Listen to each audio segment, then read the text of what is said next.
your goal is not in her. She's a dime. You see, in this life, yeah, if and when I have children, one thing I will always do is to make sure they are financially literate, because with the way the world is now, there is too many things for us to just get distracted on. For example, you see a car you want to buy, you just go and finance it. All of a sudden, you're spending half of your salary just to pay off a car. You're spending £1,000 a month just to pay off a car, in which once you've paid it off, you can't afford to maintain even after. Or what else? You can finance Uber Eats payments or orders on eBay. Like, for all I care, if you have like constant money coming in, like an active 9-to-5, or you know money is coming in and there's no sign that it's just gonna calm down or just stop, then I guess it makes sense for you to be doing such. But like when you're a sixth form, secondary, or even uni student, you know finding jobs in uni ain't easy. £2,000 overdraft, all in the name of just trying to keep up with trends. Now I can't like judge people for doing that. Although, like, yeah, you want to keep up with the trends, you like what you see and you want to get it. Sometimes it's almost like you've got to know when to like hold yourself, if that makes sense. Like, if you can't afford it, don't buy it. Even if you have the money for it, don't buy it. Like, it's the simple concept of being in debt is something I can't allow myself to do. Like, imagine having to make money in order to say you have no money anymore. In schools and stuff, I don't feel like people are taught it enough, the importance of financial literacy. Like, yeah, it may be boring, but like, it's probably the most important thing that they're going to need later in life, as it's probably what they're going to use. Like, I'd say the importance of understanding what credit card debt is, or just simply just getting into fraud situations. Because let's say we take the situation with Chase Bank that happened last year. A lot of people are calling it money glitch.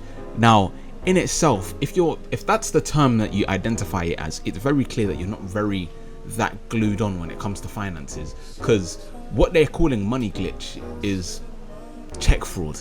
And for you to just straight up think that the bank is just like, oh no, we've lost money, we might as well just let them keep it, is very it comes across as very naive. One thing my children are gonna do, they are not gonna be making any foolish financial decisions. If they're thinking of doing anything, they've got to speak to me and my future wife about it. And because one thing I want to do is that I want to set them up for the best possible future, and I do not want them to be handicapped.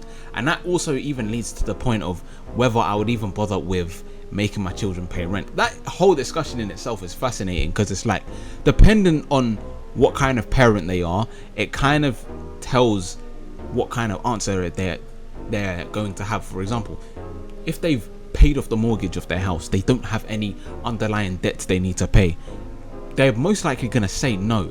But if they, let's say, are still financing a car that was released in 2024 and they're still paying off a mortgage, or they're paying off some other loan that they used to buy another thing, there's a very high chance that they're going to say yes.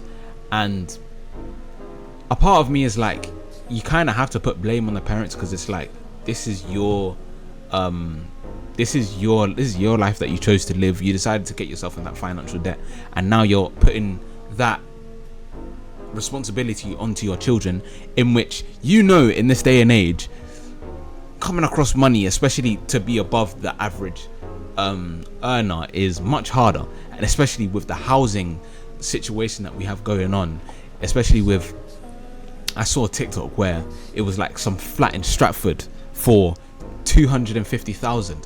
When I saw what was in it for a 2-bed that looked like that, honestly, you shouldn't be looking at more than 150.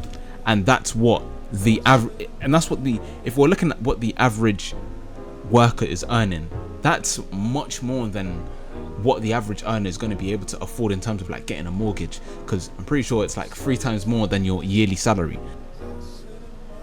why do we need to spend 250,000 to live in such horrible conditions if I can live outside London and get a 3-bedroom house for the same price? Ultimately, we just need to